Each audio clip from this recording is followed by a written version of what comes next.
Desde os anos 60, Ed e Lorraine Warren são conhecidos como os detetives paranormais mais famosos do mundo. Lorraine é clarividente, já o Ed é o único demonólogo não ordenado reconhecido pela Igreja Católica. Dos milhares de casos em toda a carreira controversa deles, existe um tão maligno que eles mantiveram em segredo até agora. Baseado numa história real. Invocação do Mal. Será mesmo?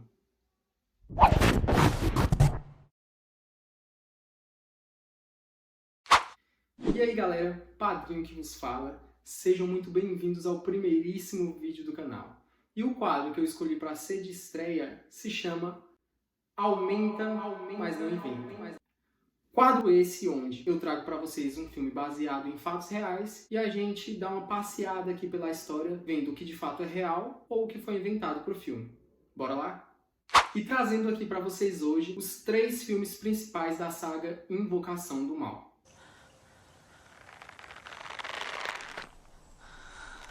Logo que se inicia o filme, a gente já pode encontrar uma alteração aqui na história. Isso porque o James Wan dá aquela impressão de que toda a família está muito animada se mudando para aquela fazenda, e todos estão muito animados com a mudança e tal. Só que na verdade não foi bem assim. Na verdade, a Carolyn comprou a casa sem que ninguém soubesse. E por isso o Roger ficou um pouco chateado. Ele não estava nem um pouco animado em se mudar para lá. Agora, indo já para as manifestações, um fato que a gente vê sendo mostrado no filme são as entidades puxando o pé das meninas, fazendo com que elas acordassem de madrugada, o que na verdade não foi bem assim. As entidades não puxavam o pé, elas faziam o pior, elas puxavam a cama mesmo, e às vezes até as levitar. No filme também é mostrado as crianças brincando da famosíssima cabra cega, e na realidade não é bem assim. As meninas não costumavam brincar dentro da casa, até porque elas estavam na fazenda, lá fora era enorme, então elas costumavam brincar no quintal. E elas não brincavam de cabra cega, na verdade elas brincavam de pique-esconde. O que nos leva a desmentir outro fato mostrado no filme. Como as meninas não brincavam dentro de casa e não brincavam de cabra cega, aquela cena onde Carolyn é levada até o porão pela entidade do Rory, que é a criancinha, chamando ela para brincar de cabra cega, nunca aconteceu.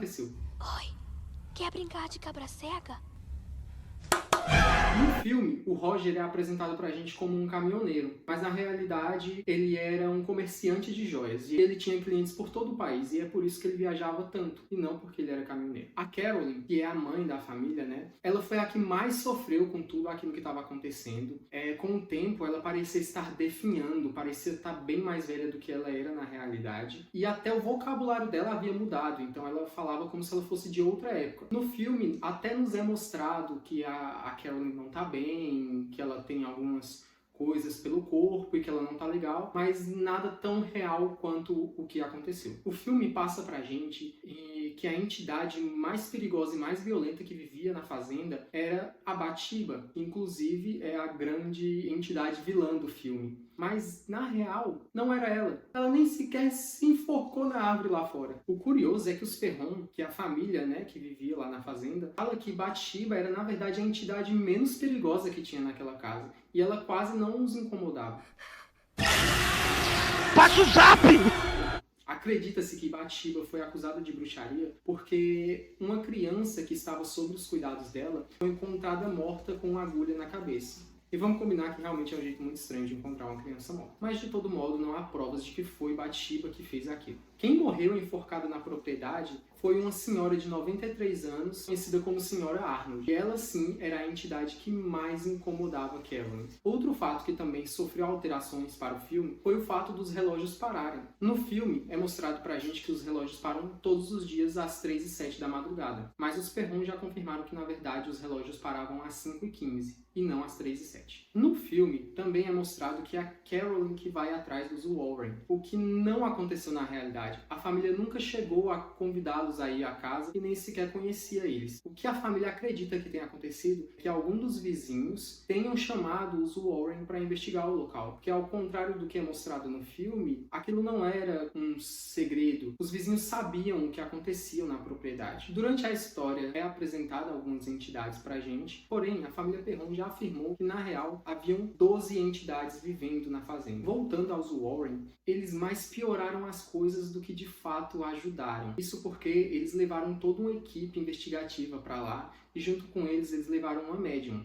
Essa médium teve a brilhante ideia de conjurar algumas entidades que viviam lá e convidá-las a se manifestarem. Meu Deus, que ideia de jirico. E foi por esse ato incrível de burrice que Carolyn foi possuída, e não porque Bathsheba queria que ela matasse seus filhos. Após essa ideia genial, Roger ficou muito irritado com a situação e expulsou os Warren e toda a equipe deles da casa. E ao contrário do que é mostrado, tá? O Roger não era um marido tão amoroso e bonitinho como no filme. Na real, ele era um pouco mais fechado e um pouco mais grosseiro. Inclusive, depois desse acontecimento da Carolyn ter sido possuída, ele começou a acusar a própria esposa de bruxaria. Após Roger expulsar os Warren da fazenda, eles foram embora sem de fato ter feito nada pela família. A família Perron viveu naquela fazenda durante 10 longos anos, até Roger decidir que estava na hora de fato de vender a fazenda para eles poderem ter uma vida mais tranquila. Agora, entrando já no segundo filme, onde é apresentado pra gente o famoso caso do poltergeist de Enfield, que ocorreu com a família Hodgson. Minha casa! No segundo filme, a gente tem a impressão de que tudo aconteceu bem rápido, mas na verdade não foi bem assim. A família Hodgson viveu todos esses acontecimentos mirabolantes durante 3 longos anos. O filme é até bem fiel em todos os acontecimentos e tal, exceto em um ponto muito crucial: toda a parte que inclui o casal Warren. Em primeiro lugar, o casal só demonstrou interesse em ir lá de fato após 1 ano que a família estava sofrendo com o poltergeist. E além disso, eles não tiveram muita relevância na história. Até porque, novamente, eles não fizeram nada para ajudar a família. Eles até conduziram algumas investigações, fizeram umas entrevistas e tal, mas foi só isso. Eles não conseguiram ajudar a família e foram embora. Só isso a minha parte, pô. Mas Padrinho e o Valak e o Homem Torto? Galera, sinto lhes informar, mas isso não passou de uma Fake Nutty! Toda essa parte mais demoníaca da história foi criada simplesmente para deixar o filme mais interessante. O poltergeist de Enfield teve início em 1977 e encontrou seu fim em 1979, sem mais nem menos. Até hoje ninguém consegue confirmar se de fato tudo aquilo foi real ou se foi apenas um golpe aplicado pela família Hodgson. Já no terceiro filme, conhecemos o pequeno David, uma criança de apenas 11 anos que acaba sendo possuída pelo tinhoso.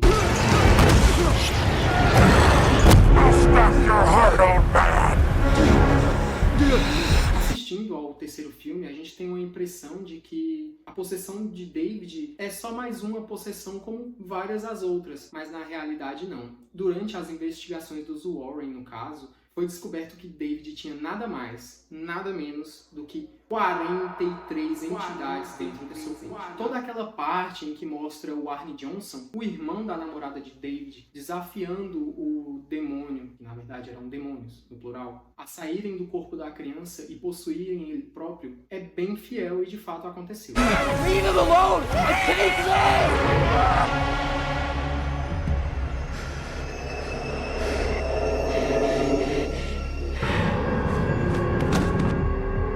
Afirma ter feito contato com demônios após esse acontecimento e de fato terem consumido a possessão. Conforme o tempo foi passando, o Arne afirma ter tido lapsos e perdas de memória e começou a apresentar comportamentos muito parecidos com os que o próprio David apresentava. O filme segue sendo bem fiel, onde mostra toda aquela parte onde Arne fica possuído e assassina um colega, e a fidelidade do filme acaba aí. Todo o resto pode esquecer, nada daquilo aconteceu.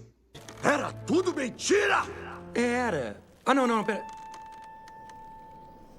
Ah, era tudo mentira. Tchau. O que aconteceu de verdade depois disso foi: Arne foi preso, é claro, o caso ganhou a mídia, pois ele afirmou estar possuído, e os Warren aproveitaram isso para surfar na onda. Os Warren davam grandes entrevistas e apresentavam provas que na real não provavam nada de que Arne de fato estava possuído e não foi culpa dele ter cometido o assassinato. Os Warren surfaram na onda da história até quando pôde, até que a mídia começou a levar a história como uma piada. E então, novamente, os Warren não puderam ajudar o Arne. De todo modo, Arne foi condenado por homicídio culposo. Ele pegou entre 10 e 20 anos, mas dessa pena ele só cumpriu 5 e foi liberado por bom comportamento. E é isso. a história acabou aí. É só isso! Muitíssimo obrigado por ter ficado comigo aqui até o final. Espero que você tenha gostado desse vídeo. Como eu falei, esse é o primeiro vídeo do canal, então você pode deixar pontos de melhoria aí para os próximos vídeos serem melhores do que esse. Muito obrigado pela presença e até a próxima.